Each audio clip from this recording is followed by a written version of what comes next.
Hello friends, तर ह्या प्रकारे इथे पहा मी अशी भाजी बनवत आहे। तर आता तुम्ही म्हणाल की काय बनवत आहे, तर मी इथे बनवत आहे वांग, मसाला वांग। मी वांग असे इथे परतून घेतलेला आहे आणि अशा प्रकारे मी आता इथे मसाला वांग बनवत आहे। तर मी आज ना बुधवार आहे, आता मी आज ना व्हेज आणि नॉनव्हेज दोन्ही एकत्र बनवत आहे। तर जे आपल्या घरी व्हेज लोक खाणारे असतात तर त्यांना नॉनव्हेजचा हात लागू नये, आणि नॉनव्हेजचे लोक असतात त्यांना तर काही प्रॉब्लेम येत नाही व्हेजचा हात लागल्याने, पण नॉनव्हेजच्या लोकांना थोडंसं काळजीपूर्वकच करावं लागतं। मग आपल्याला चुकून आपण इकडच्या जो चमचा असतो तो तिकडे टाकतो, तिकडचा चमचा इकडे टाकतो। मग काळजी अशी घ्यायची असती की आपल्याला काय करायचं असतं की 2 चमचे घ्यायचे असतात आणि खूप लक्षपूर्वक कॉन्सन्ट्रेशन करून कुठेही लक्ष न देता आपण हा स्वयंपाक केला पाहिजे। नाहीतर चुकून बऱ्याच वेळा बघा खूप साऱ्या लोकांकडून असं होतं की त्यांच्या लक्षातच राहत नाही कोणता चमचा कशामध्ये टाकला आहे। नाहीतर बेस्ट वे असतं की तुम्ही पहिलं व्हेज लोकांचं करून घ्या, त्यांचं साईडला ठेवा आणि मग नॉनव्हेजला हात घाला। पण साईड बाय साईड जर तुम्हाला करायचं असेल तर तुम्ही खूपच लक्षपूर्वक केलं पाहिजे। मग तो चमचा त्याच्यावरती ठेवला पाहिजे ना, गॅसवरती ठेवला पाहिजे, इकडे तिकडे कुठेही नाही ठेवला पाहिजे, मग जेणेकरून तुमच्याकडून ते व्यवस्थित होत जातं। आता हे मी केलं आहे वाटण, हिरवी मिरची, कोथिंबीर, अद्रक लसूणची पेस्ट आणि कोथिंबीरचे जे देठ असतात ते त्याचे जे वाटण बनवलेलं आहे ते वाटण खूप छान लागतं। आता मी अशा प्रकारे सरबरीत पातळ असं वांग बनवलेलं आहे। त्याच्यामध्ये काही नाही, अद्रक लसूण कोथिंबीर ची पेस्ट आणि खोबरं आणि कांदा मी भाजून घेतला होता, त्याची पेस्ट मी टाकली होती। आणि इकडे मी आता चिकनचं सूप बनवते आहे, त्यासाठी कांदा चिरून ते गोल्डन ब्राऊन झाल्यावरती त्याच्यामध्ये मी अद्रक लसूण कोथिंबीरची पेस्ट टाकून त्याच्यात गरम पाणी टाकून, दोन्ही भाज्यांमध्ये मी गरम पाणी टाकलेलं आहे, गरम पाणी टाकून मी ते शिजवत आहे छान प्रकारे। आणि अशा प्रकारे मग आपल्या इथं चिकनचं सूपही तयार आहे छानपैकी। आता मी त्याला कुकरची शिट्टी लावली की होणार। आता याच्यामध्ये गरम पाणी टाकून थोडंसं त्याला शिजू देते, का तर कुकरची शिट्टी मग लावली की मग त्याच्यावरती पाणी येतं, जे तुम्हाला आम्हाला सगळ्यांनाच माहीत असेल।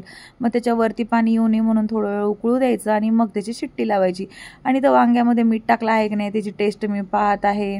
अशा प्रकारे आता वांग्याचं जे उलतान आहे ते मी त्याच्या कढईच्या वरतीच ठेवत असते किंवा त्याच्यातच ठेवते, जेणेकरून आपल्या लक्षात राहतं। आणि चमचा आहे तो व्यवस्थित असा इकडे ठेवायचा जो चिकनचा होता।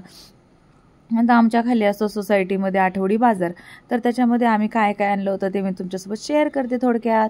तर मी आणल्या होत्या मोसंबी, सफरचंद, त्यानंतर होते पेरू। सफरचंद पहा किती सुंदर आहेत ॲपल, हे एकदम रेड आणि एक मी कापून पण खाल्ला होता, तो पण खूप सुंदर लागत होता, चिरून अतिशय छान लागत होता। आणि पेरूला मग अशा प्रकारे ते कवर लावून देतात, पेरूही खूप टेस्टी असतात। ॲक्च्युली आमच्या खाली जो बाजार येतो ना तो खूप ठिकाणी बसतात, तर हा बाजार म्हणजे याच्यामध्ये फ्रूट्स वगैरे खूप चांगल्या क्वालिटीचे असतात आणि छान असतात, एकदम फ्रेश असतात। आता तुमच्याकडे कसा आहे बाजार तो सांगा। आणि गावाकडच्या फ्रूटच्या भावांमध्ये आणि आपल्या इकडच्या सिटीमधल्या फ्रूटच्या भावांमध्ये जमीन आसमानचा फरक असतो।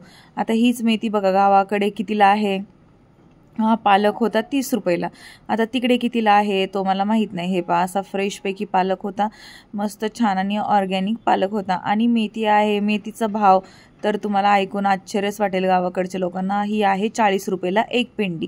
तर तुमच्याकडे कितीला आहे मेथी मला नक्की सांगा कमेंट्स बॉक्समध्ये। आणि ही होती शेवग्याची शेंगे एवढीची 30 रुपयाला होती। आणि मग काय घेतलं होते, हिरवी मिरची होती, टोमॅटो होते, सगळे 30-40 रुपये पावशर, 30-40 रुपये पावशर असे होते।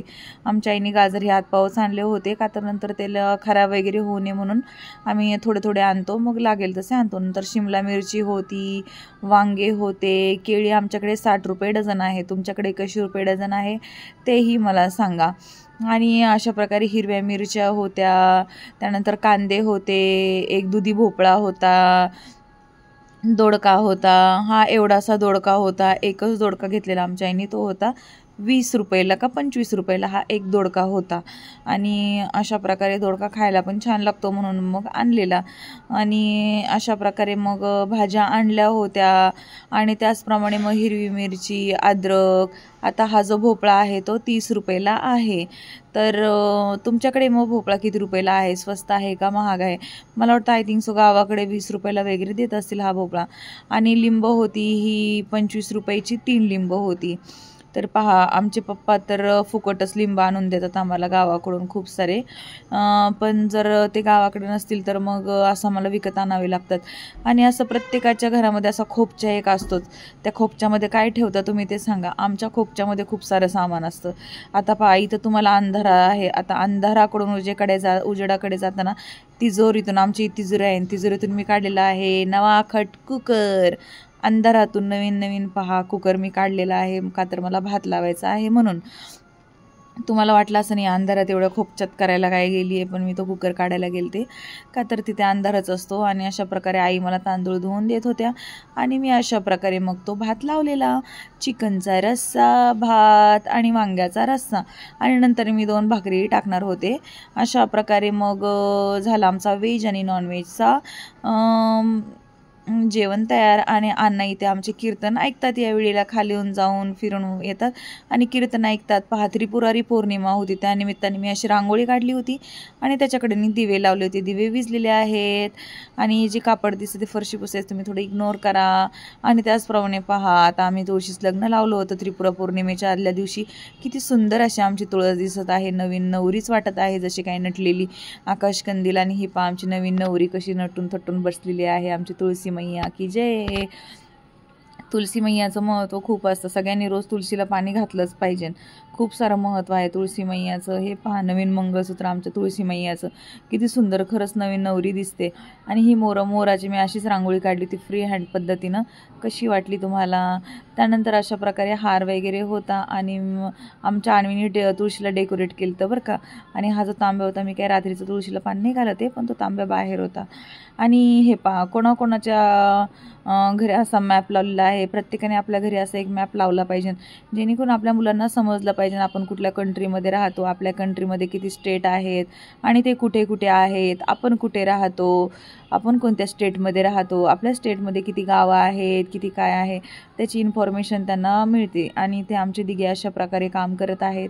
त्यांचे ऑफिस टाईम सुरू आहे, त्यांच्या ऑफिस टाईमला नो लिमिट, सकाळीपासून संध्याकाळपर्यंत त्यांचं असतं चालू. आणि मला आता सांगा तुम्ही की हे कुठलं मंदिर आहे. मी एका ठिकाणी देवदर्शनाला गेलते, तिथून मी अशा प्रकारचं हे मंदिर आणलेलं आहे शोपीस म्हणून. तर कमेंट बॉक्समध्ये सांगा हे कुठलं मंदिर असेल. धन्यवाद.